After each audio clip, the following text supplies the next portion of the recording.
¿Qué tal, compañeros y compañeras? Bienvenidos a otro video de Repasando Fácil. El día de hoy vamos a evaluar las estructuras del miembro inferior.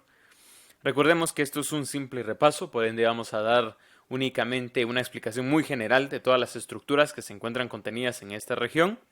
Y sin más, empecemos con las explicaciones. Me estoy basando en un pequeño resumen. Aquí tenemos el miembro extremidad inferior. En una visión general, la extremidad inferior o miembro inferior es la extensión del tronco hacia abajo, hacia el nivel del suelo. Cumple funciones de sostén del peso corporal en la locomoción y en el mantenimiento del equilibrio. Contiene 6 regiones importantes. En primer lugar está la región glútea, que es una región de transición entre el tronco y el miembro inferior libre, y comprende dos partes, la región posterior o de la nalga y la región lateral, que es la región de la cadera. Está limitada superiormente por la cresta ilíaca, medialmente por la hendidura interglútea e inferiormente por el surco glúteo. La región femoral es la región entre las regiones glútea, abdominal y perineal. Proximal y distalmente se relaciona con la parte superior, que es la glútea, e inferiormente con la rodilla, y contiene el fémur. Está limitada anteriormente por el ligamento inguinal, aquí seccionado, y por la rama isquiopubiana del hueso coxal medialmente. Posteriormente por el surco glúteo. La región de la rodilla contiene los cóndilos de la porción distal del fémur y la porción proximal de la tibia, que es lo que estamos viendo contenido acá. La cabeza de la fíbula y de la rótula. Está limitada en su parte posterior por la región inferior de la región femoral, precisamente, o la región del muslo, y su estructura más característica es una depresión que se denomina la región popltea. Y la región popltea contiene varias estructuras vasculonerviosas, o también denominada fosa popltea. La región de la pierna se encuentra entre la rodilla y la porción distal y estrecha de la pierna, y contiene la mayor parte de la tibia y de la fíbula, conectando la rodilla con el pie. La región talocrural es el tobillo, y contiene los maleolos que flanquean la articulación talocrural del tobillo. Por último, vamos a evaluar la región del pie, que es la porción distal del miembro inferior que contiene los huesos del pie. Vamos a evaluar una por una. La región glútea. La región glútea se halla formada sobre todo por la cintura pélvica, que está formada por los huesos coxales articulándose posteriormente por el sacro y anteriormente por la sínfisis del pubis, aquí seccionada, para formar la pelvis ósea.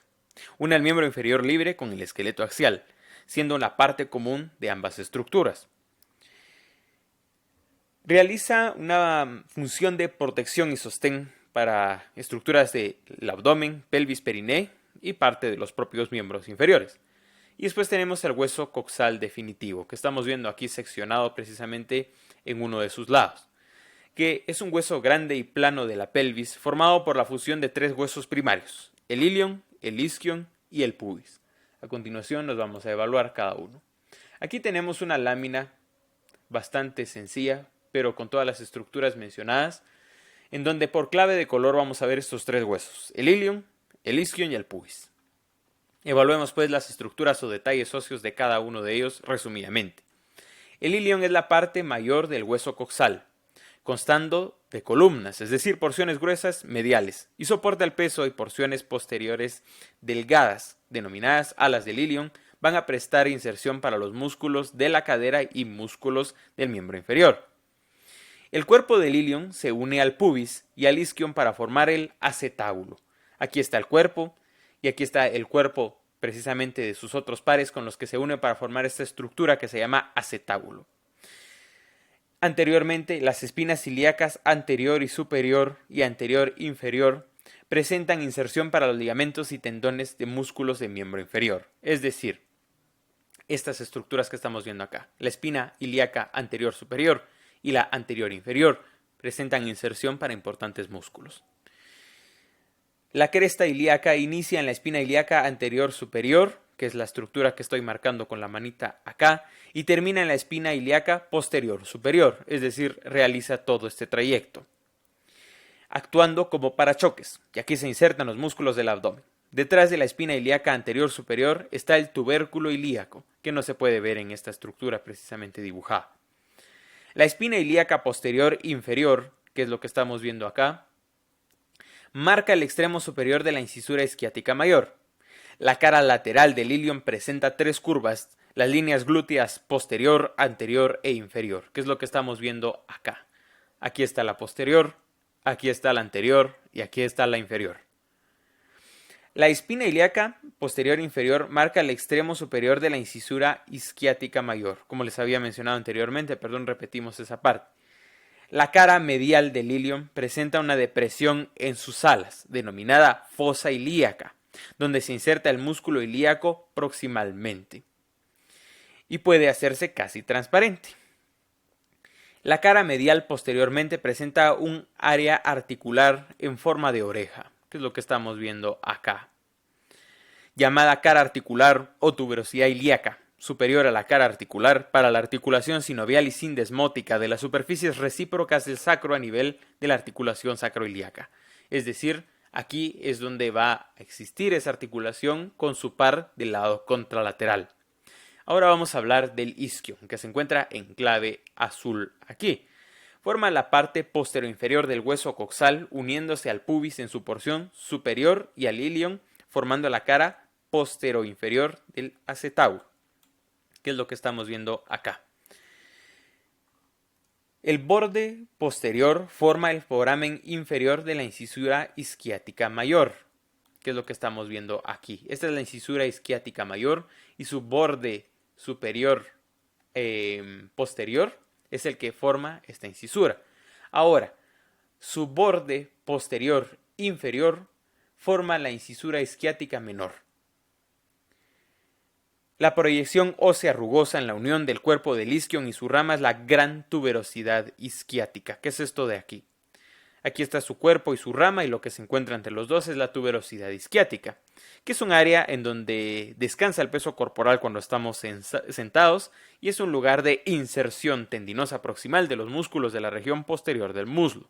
Vamos a hablar por último del pubis, que es el hueso que se encuentra marcado en clave de color rojo. La cara interna del cuerpo del pubis se orienta casi directamente superior. Forma la parte anteromedial del hueso coxal, contribuyendo a la parte anterior del acetábulo con inserciones proximales a los músculos de la región medial del muslo. Se divide en un cuerpo aplanado y medial y en ramas superior e inferior que se proyectan lateralmente. Medialmente, la cara sinficiaria del cuerpo del pubis se articula con el otro pubis contralateral a través de la sínfisis del pubis. ¿Qué es lo que estamos viendo acá? Esta es la descripción de la cara sinficiaria, que es en donde se va a unir a través de la articulación con su par contralateral.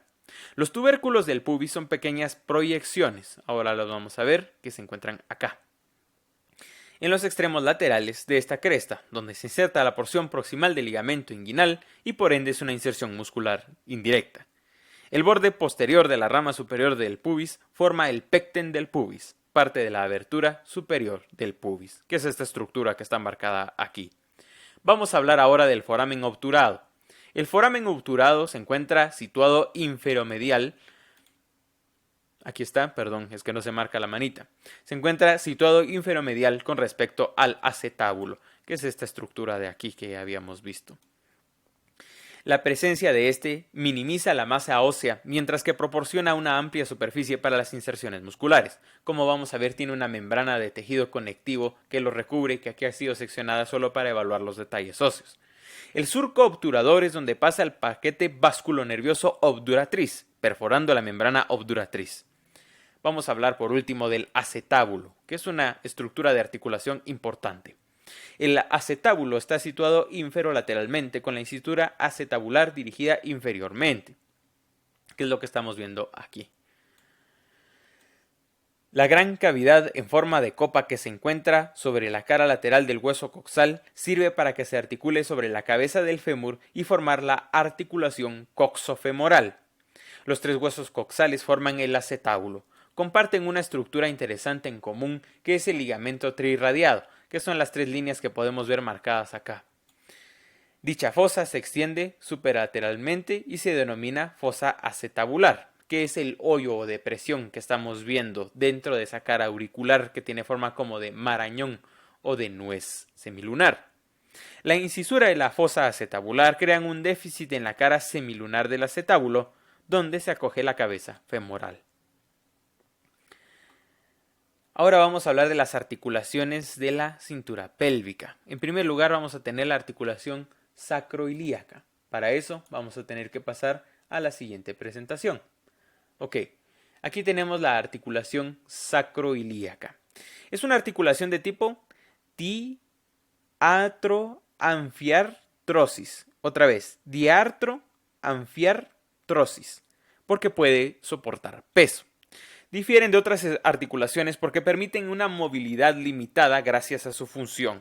Recordemos que cuando estudiamos las lecciones principales de los tipos de articulaciones que habíamos visto, estas articulaciones, que generalmente son de tipo sutura, no permiten movimiento, pero sí el soporte de peso. Mientras las caras articulares estén en contacto estrecho, las articulaciones sacroiliacas se mantienen estables. Están unidos gracias a los ligamentos sacroiliacos posteriores e interóseos. La articulación de la sínfisis del pubis, que es la que estamos viendo aquí en una orientación medial.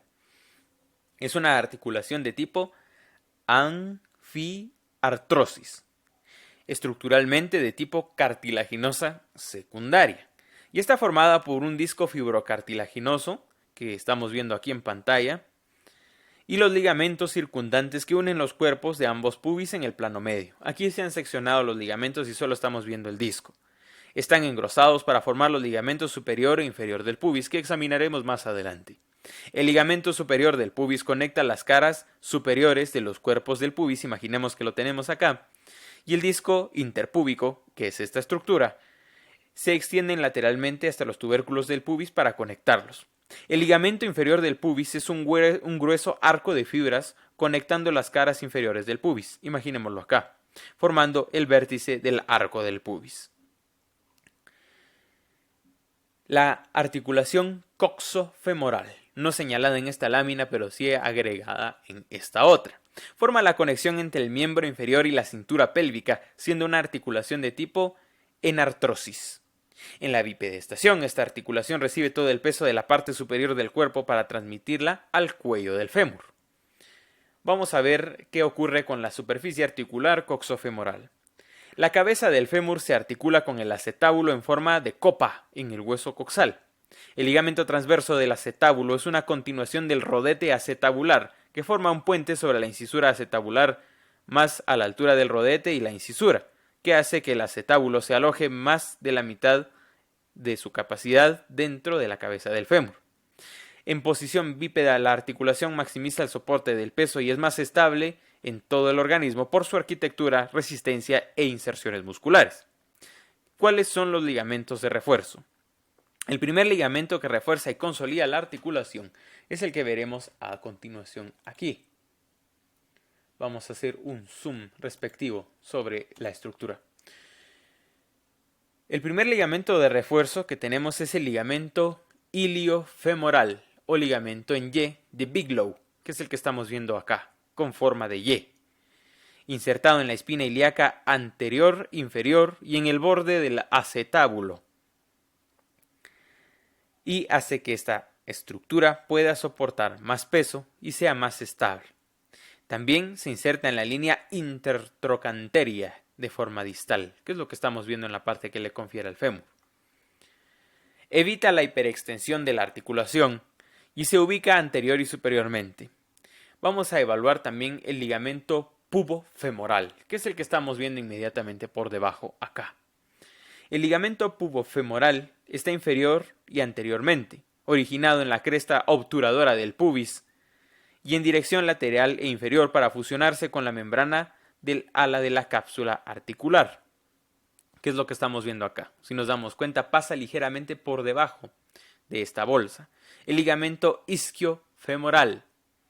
El ligamento isquiofemoral está posteriormente originado en la porción isquiática del borde del acetábulo y es el más débil de los tres. Los movimientos que puede realizar esta articulación.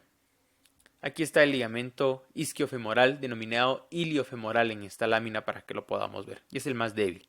Los movimientos. Realiza movimientos de flexión, extensión, abducción, aducción, rotación medial lateral y circunducción. El grado de movimiento depende de la rodilla. La rotación lateral es más potente y la abducción también. El ángulo cérvico-diaficiario es el ángulo de inclinación formado entre el cuello de la diáfisis del fémur, midiendo 126 grados proximalmente. Un dato es que cuando es mayor de los 126 grados se denomina coxa valga y cuando es menor, coxa vara. Irrigación. Vamos a pasar a las láminas de la irrigación entonces. Aquí está el ángulo de los 126 grados para que lo podamos ver.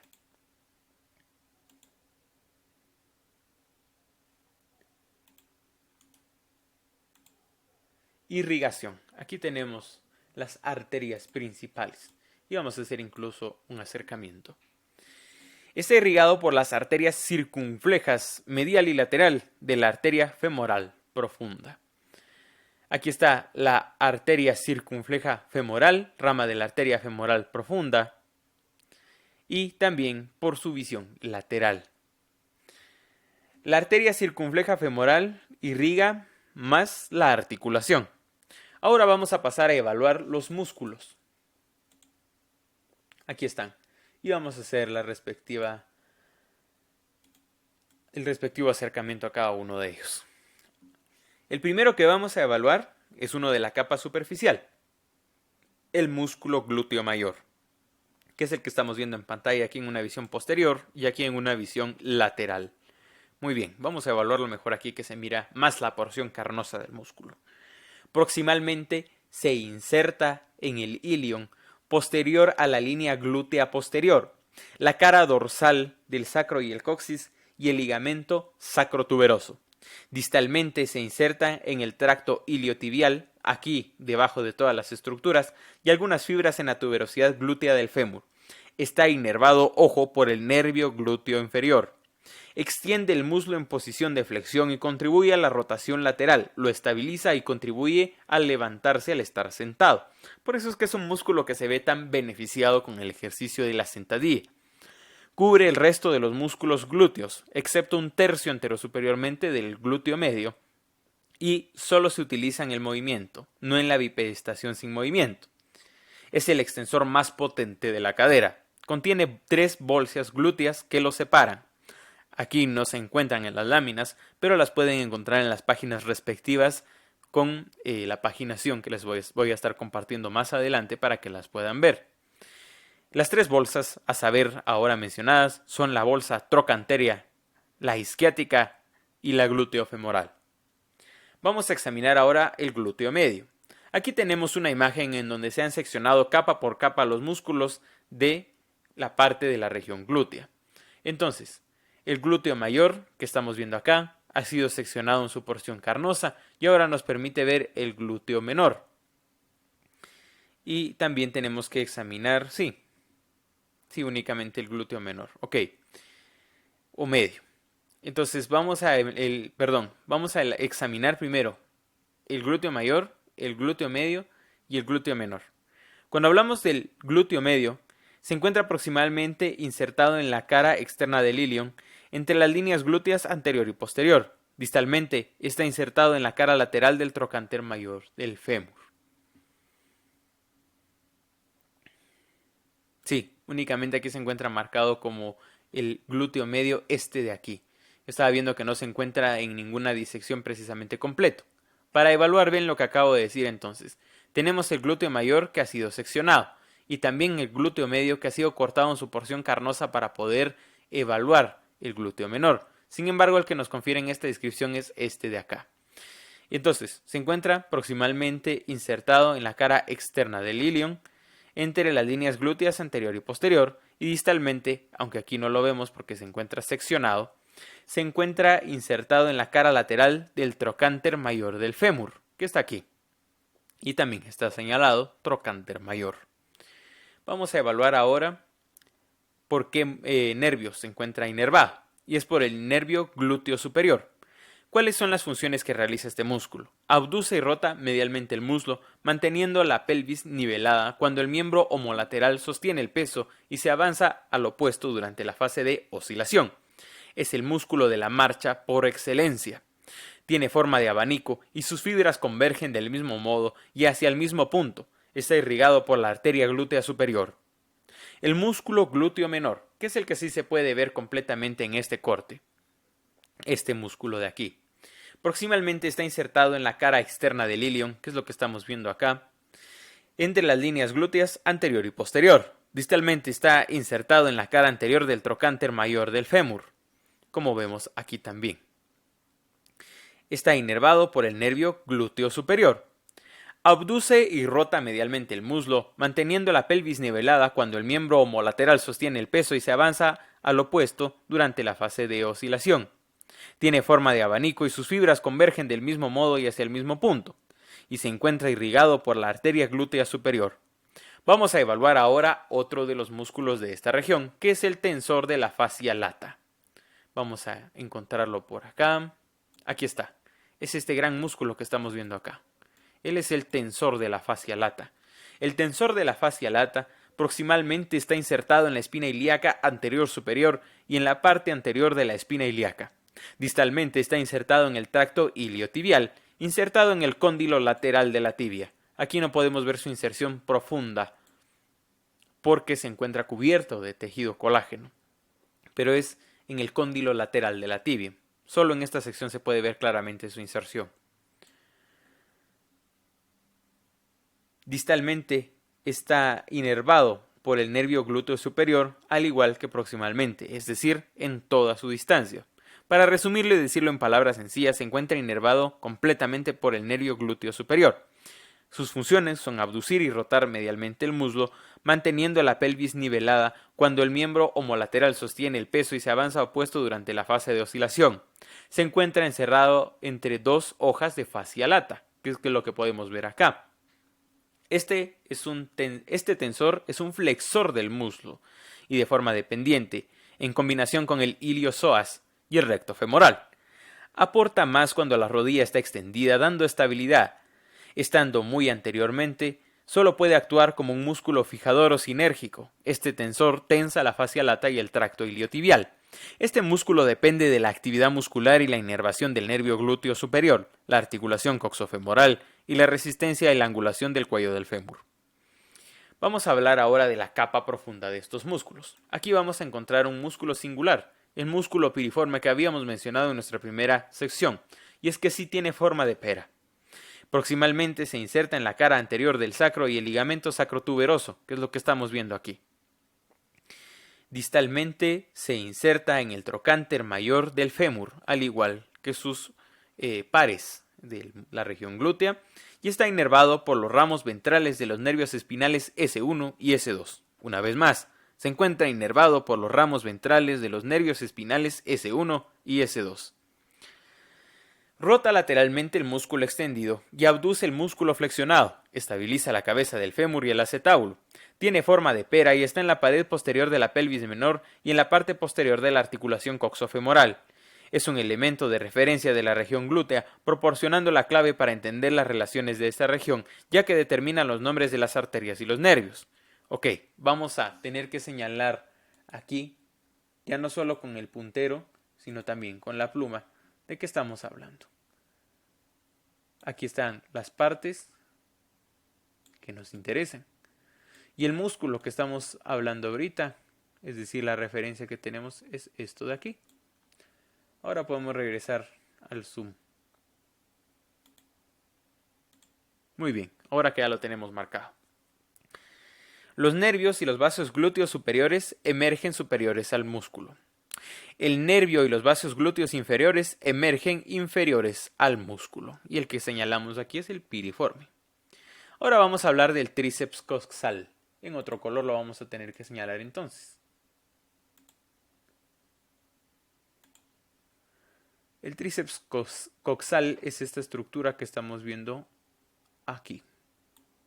Y ahora vamos a volver a hacer un zoom sobre él. Muy bien, este es el tríceps coxal.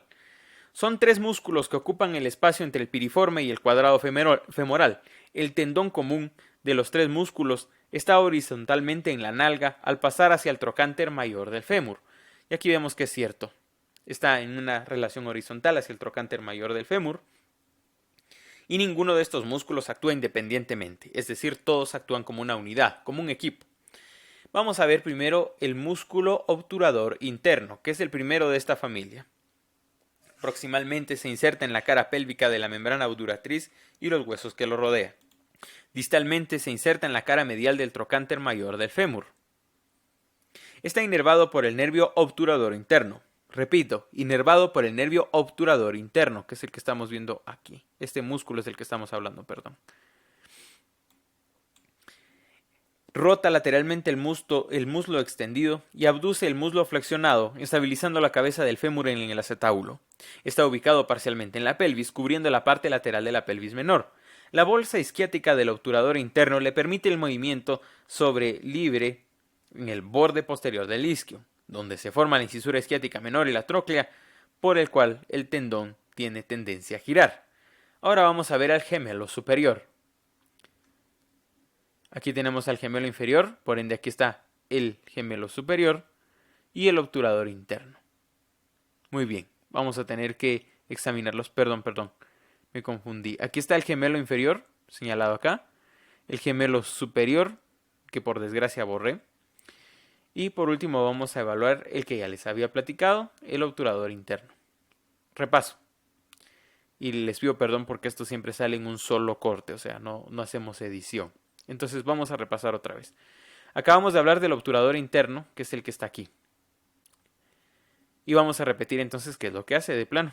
Entonces el obturador interno, que es el que estamos viendo aquí al centro, el más carnoso, el más grueso, proximalmente se inserta en la cara pélvica de la membrana obturatriz y en los huesos que lo rodean. Distalmente, que es lo que estamos viendo acá, se inserta en la cara medial del trocánter mayor del fémur. Está inervado por el nervio obturador interno. Rota lateralmente el muslo extendido y abduce el muslo flexionado. Está ubicado parcialmente en la pelvis, cubriendo la pared lateral de la pelvis menor. La bolsa isquiática del obturador interno le permite el movimiento libre en el borde posterior del isquio, donde se forma la incisura isquiática menor y la tróclea, por lo cual el tendón se desliza al girar. Ahora vamos a ver al gemelo superior, que es el que está aquí. El gemelo superior es un músculo proximalmente insertado en la espina isquiática. Distalmente se inserta en la cara medial del trocánter mayor del fémur. Está inervado por el nervio obturador interno. Rota lateralmente el muslo extendido y abduce el muslo flexionado, estabilizando la cabeza del fémur en el acetábulo. Y es un refuerzo extrapélvico estrecho y triangular con el inferior. Ahora vamos a evaluar el gemelo inferior, que es el que se encuentra aquí. Proximalmente se inserta en la tuberosidad isquiática, distalmente en la cara medial del trocánter mayor del fémur y está inervado por el nervio cuadrado femoral. Ojo, nervio cuadrado femoral. Y va a rotar lateralmente el muslo extendido y abduce el muslo flexionado, estabilizando la cabeza del fémur en el acetábulo. Ahora vamos a evaluar el cuadrado femoral. El cuadrado femoral proximalmente se inserta en el borde lateral de la tuberosidad isquiática. Vamos a tener que borrar todos los dibujos que se han hecho sobre estos. Vamos a ver si se puede y si no, seguimos explicando. Entonces estábamos hablando del músculo cuadrado femoral. El músculo cuadrado femoral que acabo de señalar acá en color verde, ahora sí sin errores, es un músculo que proximalmente se inserta en el borde lateral de la tuberosidad isquiática. Distalmente está insertado en el tubérculo cuadrado de la cresta intertrocanteria del fémur e inferior a este. Está inervado por el nervio cuadrado femoral. Rota lateralmente el muslo, estabiliza la cabeza del fémur en el acetábulo, es cuadrangular, plano y corpulento, localizado inferiormente al obturador interno y los gemelos. Es un potente rotador lateral del músculo. Es el que estamos viendo en color verde en la gráfica. Ahora vamos a examinar los plexos nerviosos. Para ello vamos a pasar entonces a la siguiente presentación. Y aquí los tenemos. Vamos a hacer el zoom respectivo en cada uno de ellos. Muy bien. El primero que vamos a evaluar es el plexo lumbar, que se encuentra desde el L1 hasta el L3. Y aquí se encuentra comprendido por estas figuras. En algunos casos llega hasta el L4. Se divide en dos divisiones, valga la redundancia, una anterior y una posterior.